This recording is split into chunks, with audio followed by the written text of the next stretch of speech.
सभी का आपके साथ मैं पल्लवी रविंद्र सिंह स्पीड न्यूज का बुलेटिन में रुक करेंगे, लेकिन उससे पहले झुंझुनू से आ रही बड़ी खबर आप तक पहुंचाएंगे, जहां पर धनखड़ हॉस्पिटल का एक नया कारनामा देखने को मिला है। मरीज की दाई किडनी बताया जा रहा है खराब थी, लेकिन अस्पताल में बाई किडनी निकाल दी गई। डॉक्टर संजय धनखड़ पर लापरवाही का आरोप लगाया गया है। हालात बिगड़ने पर मरीज को जयपुर लाया गया, ऐसी जानकारी और मामला उजागर होने के बाद से डॉक्टर साहब फरार बताए जा रहे हैं। तो बड़ी खबर आपके टेलीविजन स्क्रीन पर, जहां पर डॉक्टरों की लापरवाही देखने को मिली है। बताया जा रहा है कि मरीज की जो किडनी खराब थी उसे निकालने की बजाय डॉक्टर ने दूसरी किडनी निकाल दी, जिसकी वजह से मरीज की हालत जो थी वो बिगड़ने लगी। आनन फानन में उन्हें दूसरे अस्पताल लाया गया, जहां पर उनका इलाज जो है वो किया जा रहा है। धनखड़ हॉस्पिटल का यह मामला बताया जा रहा है। हमने अभी इसका हॉस्पिटल में दिखाया था, धनखड़ हॉस्पिटल में लड़की को बहन है मेरी, तो उन्होंने बोला था पथरी की शिकायत है, बोला ऑपरेशन होगा, टाइम लगेगा। ऑपरेशन किया तो उन्होंने किडनी निकाल ली और प्लस वो डॉक्टर आ गया है कल शाम।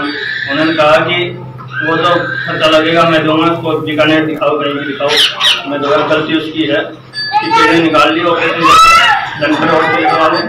आज झुंझुनू जिला मुख्यालय पर धनखड़ हॉस्पिटल की मेडिकल नेग्लिजेंसी के समाचार प्राप्त हुए हैं और मेडिकल नेग्लिजेंस के लिए माननीय जिला कलेक्टर महोदय, माननीय एसपी साहब ने इंक्वायरी के आदेश दिए हैं। तो मेरे द्वारा 5 विशेषज्ञ कमेटी बना करके, 5 सदस्यीय विशेषज्ञ कमेटी बना करके और इसकी इंक्वायरी करवाई जा रही है।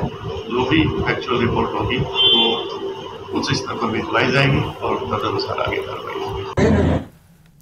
और ज्यादा जानकारी के साथ संवाददाता टेलीफोन लाइन पर कृष्ण सिंह जुड़ चुके हैं। कृष्ण, जरा ये पूरा मामला बताइएगा। डॉक्टर साहब फरार है, कुछ पता चला क्या?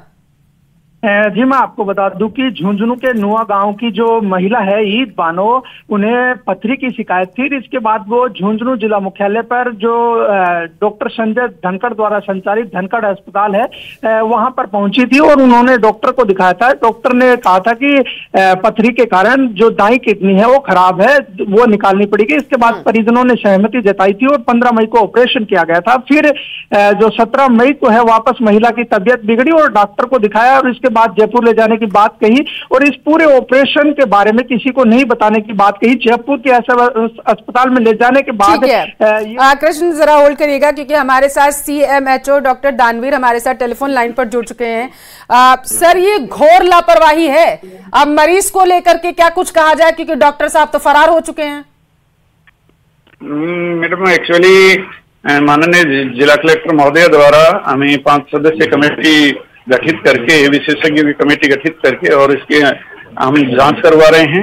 इसके अलावा जो भी क्लिनिकल एक्ट में इसका रजिस्ट्रेशन हमने रद्द कर दिया है। RGHS में जो इसका चिरंजीवी का RGHS और चिरंजीवी का जो इनका MOU था उसको स्टेट पे रद्द करने के लिए अनुशंसा कर दी गई है और कुछ पेशेंट्स इसमें एडमिट हैं, उनके लिए एक कमेटी बनाई गई है चिकित्सकों की। अगर वो शिफ्ट करने लायक है तो हम उनको जिला अस्पताल में शिफ्ट करेंगे और जैसे ही उनको शिफ्ट करें लेंगे और हमारी कमेटी उसकी जांच कर लेगी पूरी तरह से, उसके बाद में अस्पताल को भी सीज की कार्रवाई करवाएंगे। जांच के बाद, और अगर जांच में सामने आए कि इससे पहले भी कई बार ऐसे कृत्यों को अंजाम दिया जा चुका है हॉस्पिटल में, फिर आगे क्या कुछ आपका रुख रहेगा?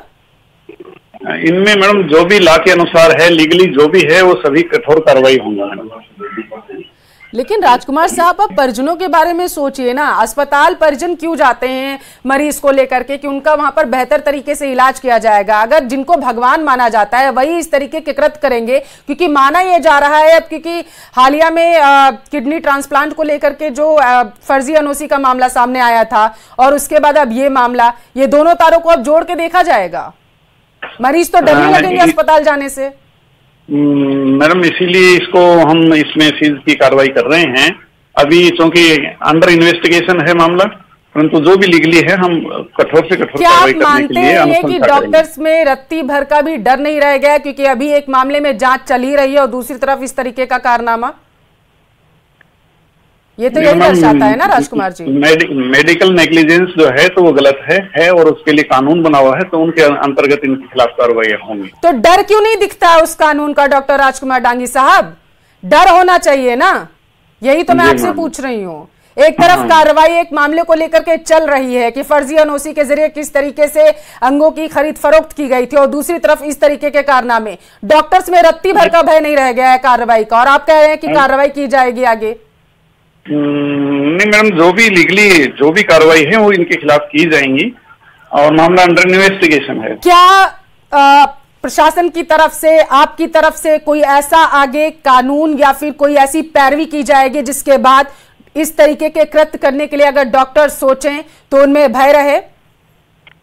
हमारे माननीय मंत्री महोदय और हमारे एसीएस मैडम इस मामले में बहुत ही सख्त हैं, और जो भी लीगली कार्रवाई होगी, जो मंत्री महोदय ने किया भी है, एसीएस मैडम ने किया है, हमारे विभाग ने किया है, और हम उनके निर्देशों की अनुपालना करते रहेंगे, और जो भी उनके निर्देश मिलेंगे तदनुसार कार्रवाई की जाएगी। ठीक है, फरार डॉक्टर के खिलाफ क्या कार्रवाई करने वाले हैं आप लोग?